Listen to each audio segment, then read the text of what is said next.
Hello everyone, welcome to the course Geotechnical Engineering 2. So in this module number 3 and lecture number 3, we will be discussing on the stability analysis of the infinite slopes.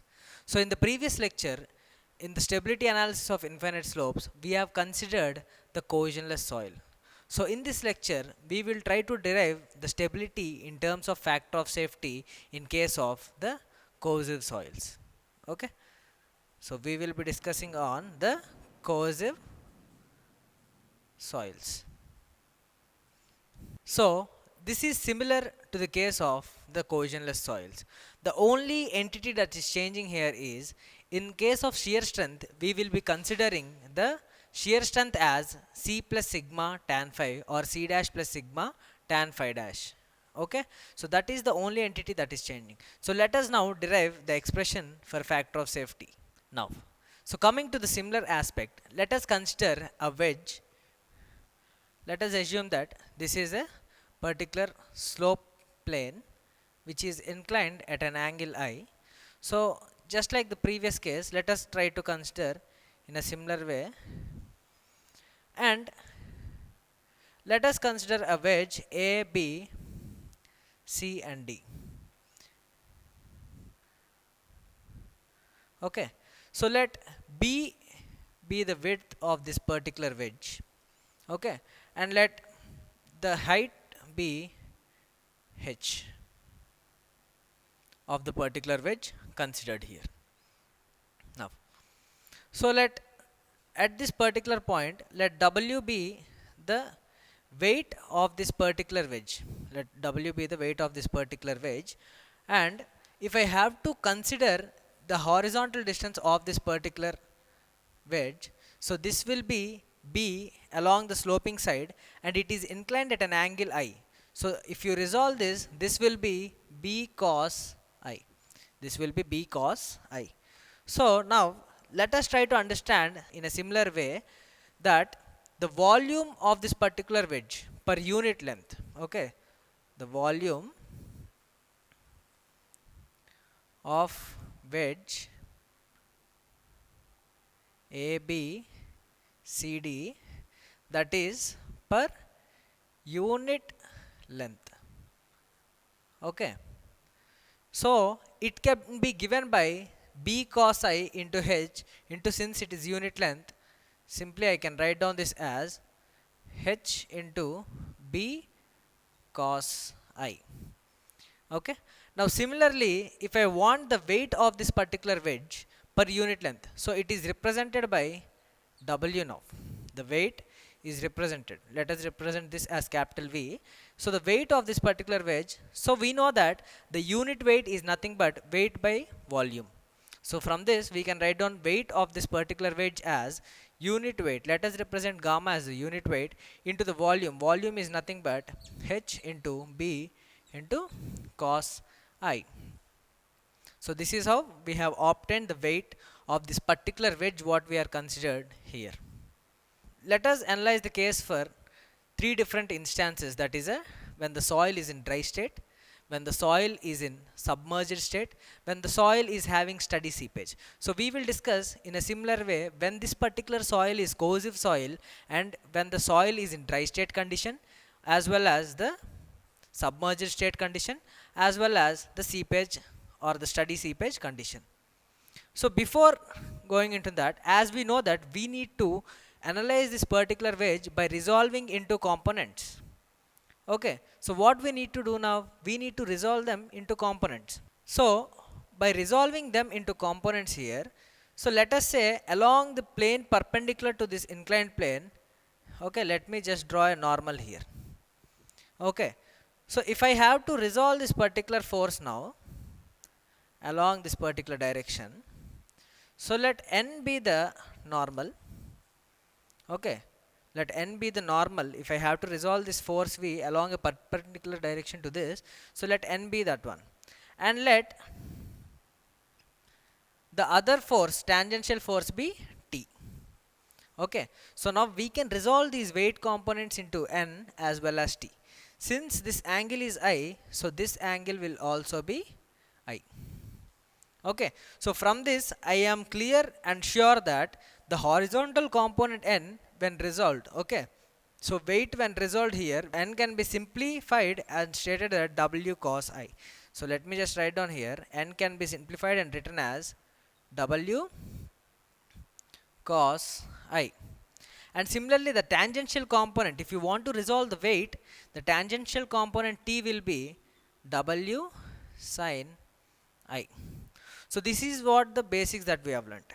Okay, and then since this is a corrosive soil, so what we need to do, we need to make sure that we have to find out the factor of safety, for which the shear strength is given by S is equals to C plus sigma bar tan phi dash, or C dash plus sigma bar tan phi dash. So this is the shear strength formula that we have. So as we need to evaluate the sigma value here, so we know that sigma is nothing but the normal force by width. Okay, so by simplifying, I can write down n is nothing but W cos I. So this will be W cos I by B. Okay, this will be W cos I by B. So if I have to resolve this particular thing now, so what is W again? W is now gamma HB cos I.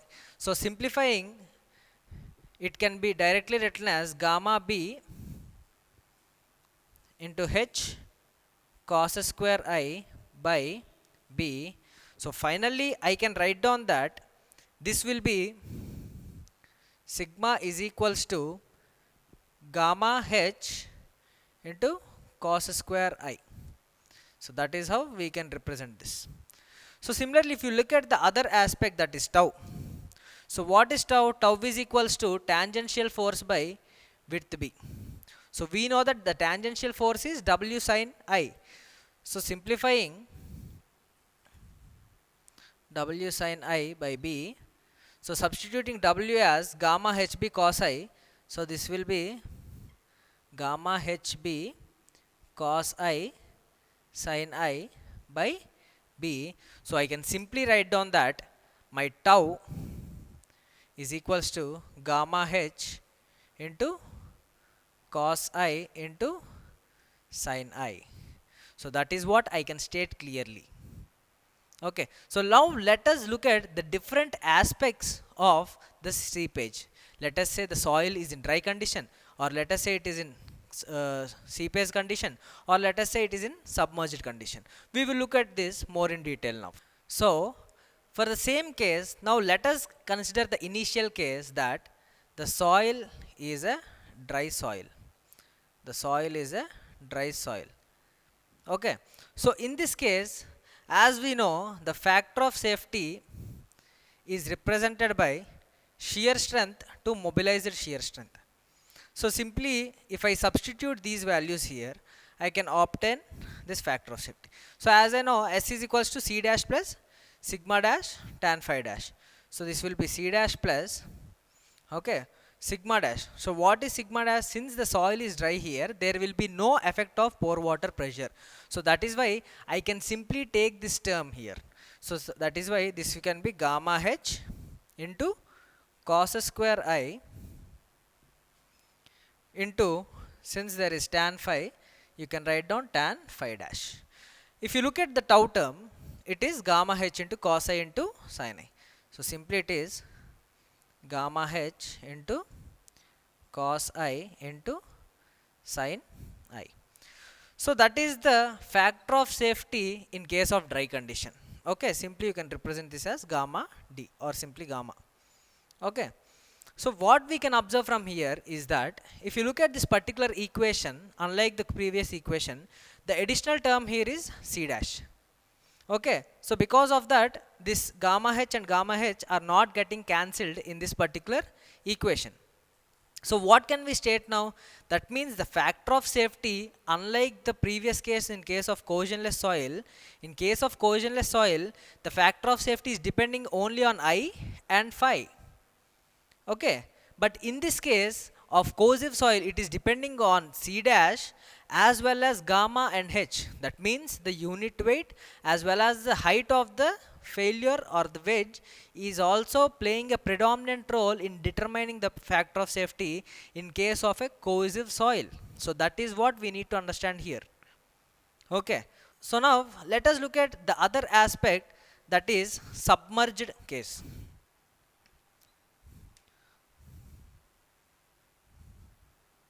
Submerged state. Okay, so in this aspect again, since the soil is submerged, that means the unit weight whatever we are considering now is completely submerged. That means the effect of pore water pressure is there. So simply I can state that in this case the sigma value or the sigma bar will be having gamma dash instead of gamma, as well as the tau term that is there, this will also be having gamma dash. So simply from the above equation I am just writing here, factor of safety will be c dash plus gamma dash h cos square I into tan phi dash by gamma dash h sin I into cos I. So this is the factor of safety in case of submerged state.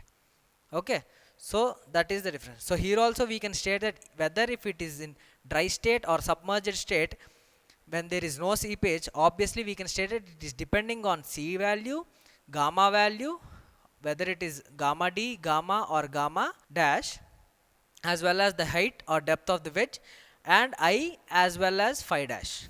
Okay.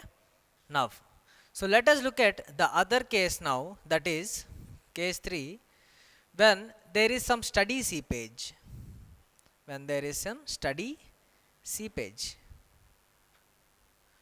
Okay. So that means in this particular diagram, if you observe, there is some seepage along this particular direction. As we have discussed in the previous class also, when there is cohesionless soil. So in this aspect, when you consider the weight of the particular wedge here, the gamma here must be gamma sat as usually. Okay, into, we know the expression, into h into b into cos I. So if you consider the normal component here, okay, it will be w cos I. So based on this, we have obtained that this will be gamma sat into hb into cos square I. Okay, since there is some seepage, that means there is effect of pore water pressure. So if I have to write down u here, the pore water pressure or the force due to pore water pressure, instead of gamma sat, this will be gamma w into h into b into cos square I. So I need the effective pore water pressure now. Since there is effect of some pore water pressure, I need to use the effect of pore water pressure.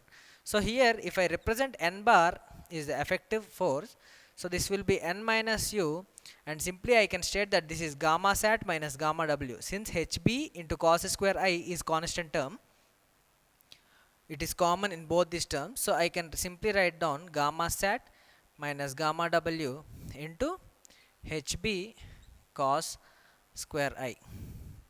So finally now I can state that this n bar will be equal to gamma dash into hb cos square I. Okay, so this is regarding n. Similarly, now what is T? T is nothing but the tangential force. It is nothing but W sin I. So simply substituting W sin I,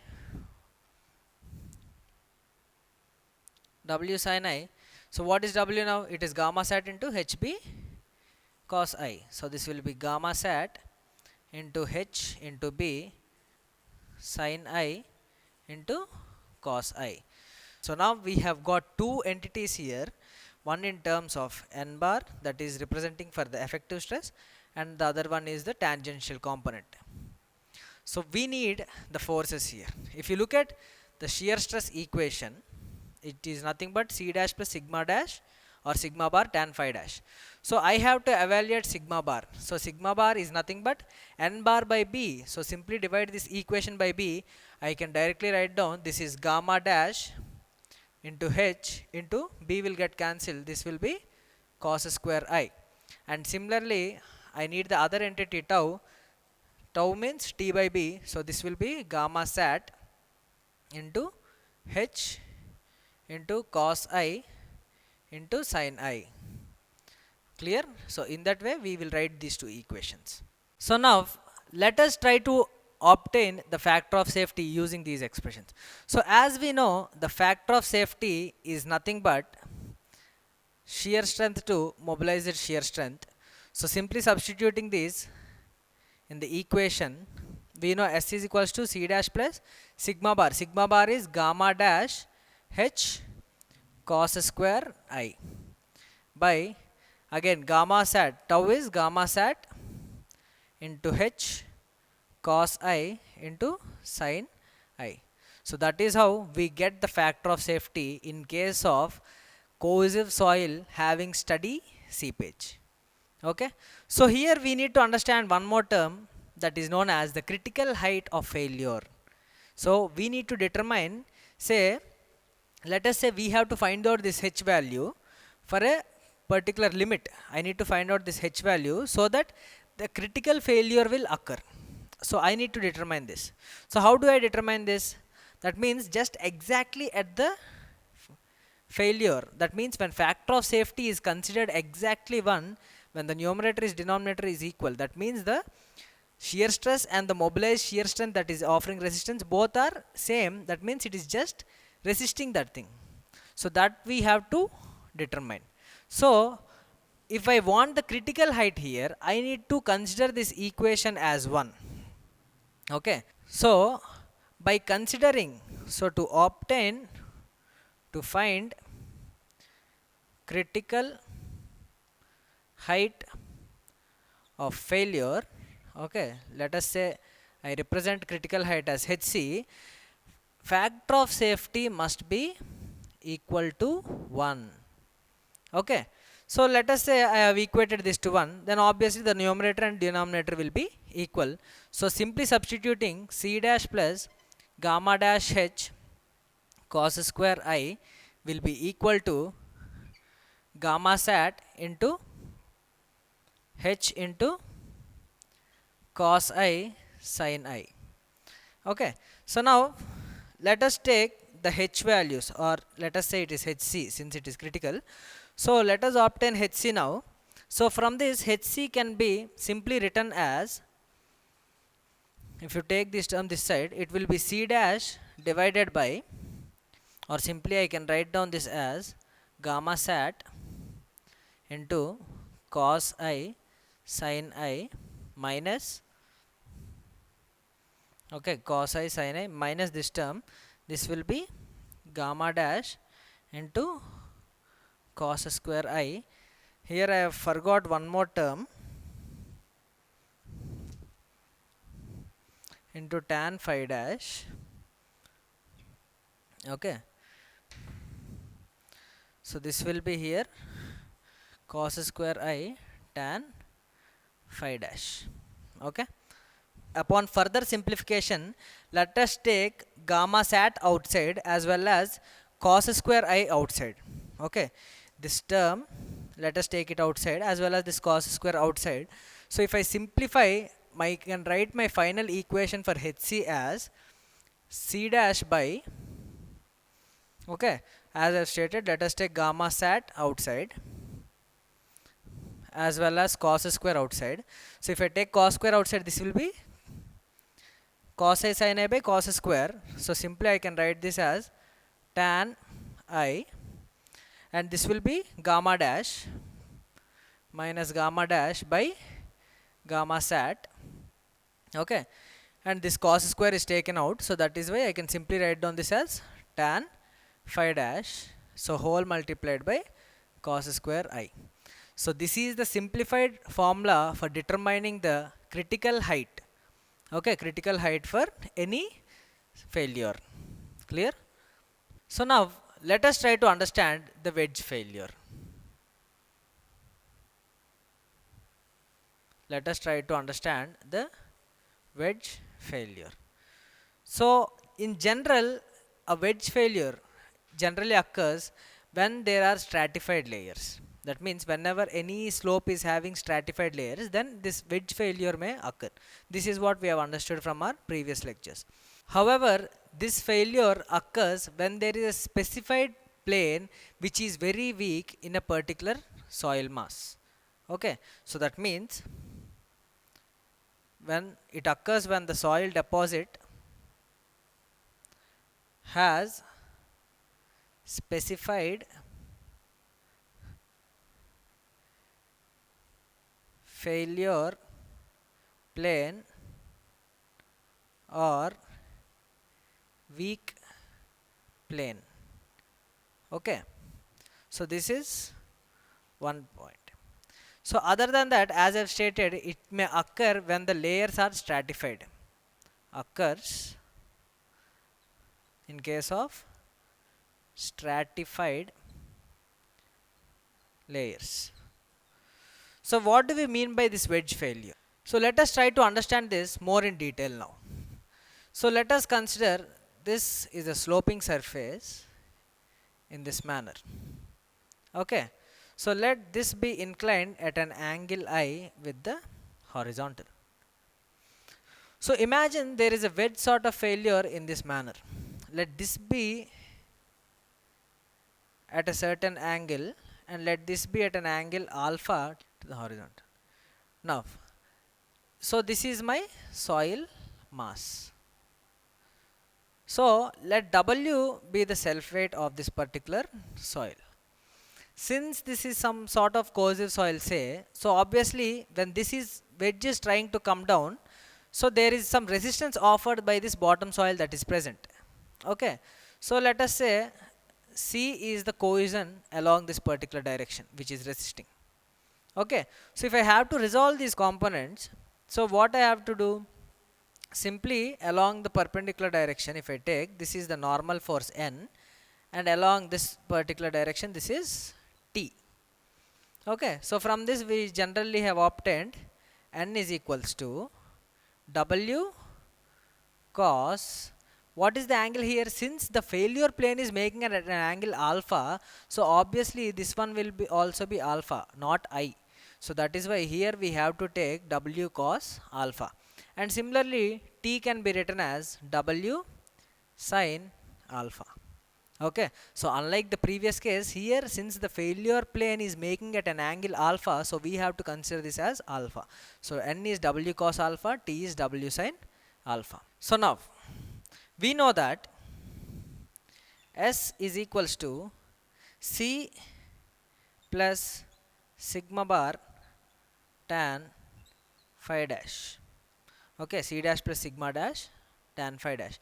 If I say that L is the length of this particular wedge, since C is some cohesion, so I can simply write down this as S is equals to C into L. Okay, where L is the length of this particular wedge. Let us say this is AB. Okay, let us say this entire region is some impervious soil. Impervious soil. Okay, so this soil mass is actually sliding along this impervious soil. Let us denote this by A and B. Simply I can write down S is equals to CL plus sigma bar tan phi dash, where sigma is nothing but the normal stress. So what is normal stress here? As we know that sigma bar can be written as N by B. So what is W again? As we know, it is gamma into area. So let me for simplification write down this as W by B cos alpha and tau as W by B sin alpha, just for our denotation what we have understood till now. So if I have to represent this in terms of force, so this is some stress. Let us say I am denoting this in terms of force. Let us say that instead of factor of safety as the shear strength to mobilized shear strength, I am representing it by shear force by mobilized shear force. Then I don't need to represent this in terms of stress. Okay, so obviously then I can simply write down this term as FOS is equals to CL plus, this will be representation of this term, this is W cos alpha into tan phi dash by, okay, by what is tau? Simply we can represent in terms of force W sin alpha. Okay, so that is how we determine the factor of safety in case of wedge, just by representation of force instead of stress. So ultimately we can represent C into L plus W cos alpha into tan phi dash by W sin alpha. Here this term is not there, sorry. So this will be C plus sigma dash tan phi dash. Okay, since we are representing in terms of force, I have written this as force. Okay, so that's it for today. In the upcoming lecture, we will try to understand more in detail about the different methods of analysis in case of finite slopes. So till now what we have discussed is the analysis, the stability analysis regarding infinite slopes when both cohesive soils as well as non-cohesive soils are considered. So we will be discussing some of the important methods where we understand the analysis of the finite slopes, since most of the man-made structures or slopes are nothing but your finite slopes. So we will be discussing more in detail about them. Okay, so that's it for today. I hope you have understood very well. Thank you very much.